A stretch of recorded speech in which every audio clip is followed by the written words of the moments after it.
दिल में न घोला कीजिए, गांठ लग जाए तो खोला कीजिए। आप में कोई बुराई हो न हो, फिर भी खुद को नित टटोला कीजिए, फिर भी खुद को नित टटोला कीजिए। जी हाँ, आज की कथा है उद्धव प्रसंग। भगवान श्री कृष्ण अपने कक्ष में बैठे रहते हैं और बहुत ज़्यादा उदास रहते हैं और उनके आँखों से आंसू बहते रहते हैं। उसी समय उनके पास उद्धव जी आते हैं और वो कहते हैं कि आप उदास हो, आप तो भगवान हो, आप तो ईश्वर हो, आप पे तो कोई असर नहीं होता। तो वो कहते हैं कि मुझे अपने बाबा और अपने सखा, अपना वृंदावन आज बहुत याद आ रहा है। तो उद्धव जी कहते हैं कि तुम्हें याद आ रहा है? तुम तो अपनी ही इच्छा से प्रकट होते हो, तुम्हारे में कोई इमोशन, भगवान में भी कोई इमोशन होता है, कोई भावनाएं होती हैं।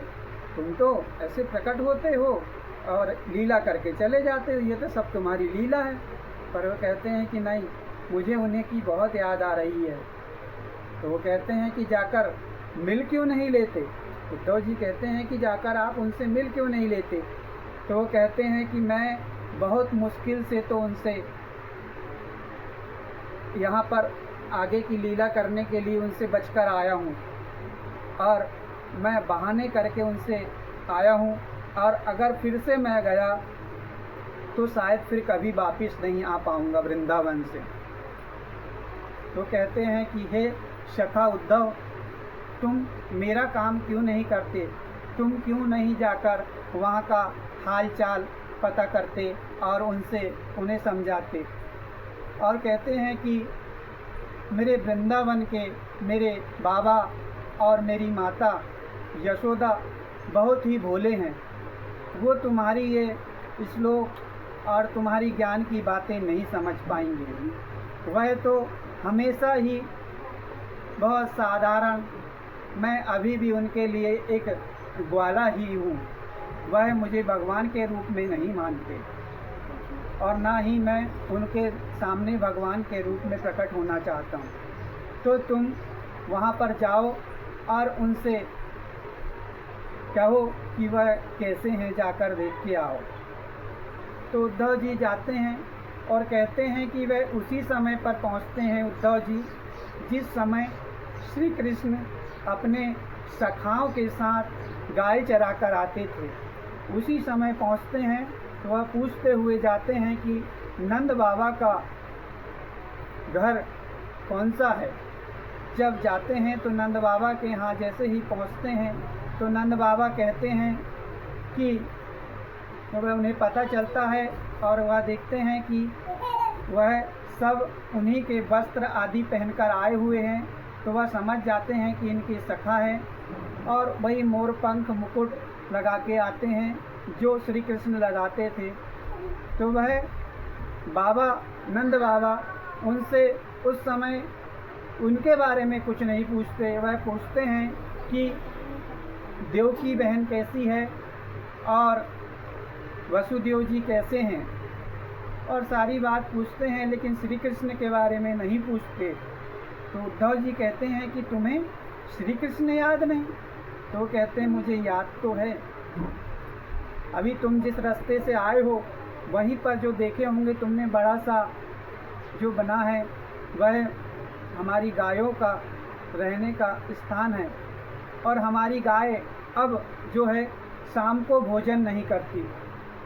उन्हें चारा डालो तो वह नहीं खाती, क्योंकि शाम को जो चारा है उन्हें श्री कृष्ण ही दिया करते थे। और उनके सखा जब भी मुझसे पूछते हैं कि कब आएंगे तो मैं उनसे कहता हूँ कि वह 2 दिन में आएगा। 2 दिन करते करते इस प्रकार यहाँ पर बरसों बीत गए, लेकिन वह नहीं आया। हमें पता है कि वह नहीं आएगा, लेकिन हमारे दिल में वह है। और मैं, वो कहते हैं बड़े इससे कि मैं मथुरा के राजकुमारों को आदेश नहीं दे सकता। और ऐसे करते हुए वह भावुक हो जाते। इसके बाद श्री उद्धव जी माता यशोदा के कमरे में कक्ष में जाते हैं। तो माता यशोदा कहती है कि हल्ला मत करो, हल्ला मत करो, इस समय मेरा लाला सो रहा है। तो उद्धव जी कहते हैं माता, आप क्यों अपने आप को भ्रम में रखी हुई हो, वह अब आपके पास कभी वापस नहीं आएगा। तो माता कहती है कि मुझे पता है वह वापस नहीं आएगा। मैं तो उसी दिन समझ गई थी कि जब सब साथ में गए थे और सब आ गए और वो दोनों वहाँ पर रुक गए, मैं उसी दिन से जानती हूँ कि वह नहीं आएंगे। लेकिन मैं अपने दिल में हमेशा उनको जीवित रखना चाहती हूँ। मैं अपने ही रूप में उन्हें अपना जैसी चाहती हूँ वैसे ही उन्हें अपने दिल में अपने दिल को संतोष देना चाहती हूँ कि वह एक दिन आएंगे। मुझे पता है वह नहीं आएगा, लेकिन मैं अपने दिल को इस प्रकार से तसल्ली देती हूँ। और इसी प्रकार से वो आगे जाते हैं और उनकी सखियों के पास जाते हैं। तो सखियों से कहते हैं कि तुम उन्हें भूल जाओ। तो वह कहते हैं हम तो भूल जाओ, हम तो उनसे मिलने जा सकते हैं, पर हम नहीं जाते, क्योंकि हम वृंदावन में ही उनका नित्य दर्शन करते हैं और वह हमें रोज दिखते हैं। और ऐसी सारी वैराग्य की बातें सुनकर खुद बृहस्पति का शिष्य उद्धव भाव विभोर हो जाता है। और जो सिर्फ 2-3 दिनों के लिए वृंदावन आता है, वह 6 माह लग जाते हैं उन्हें लौटने के लिए। इस प्रकार से भगवान की लीला है। राधे राधे।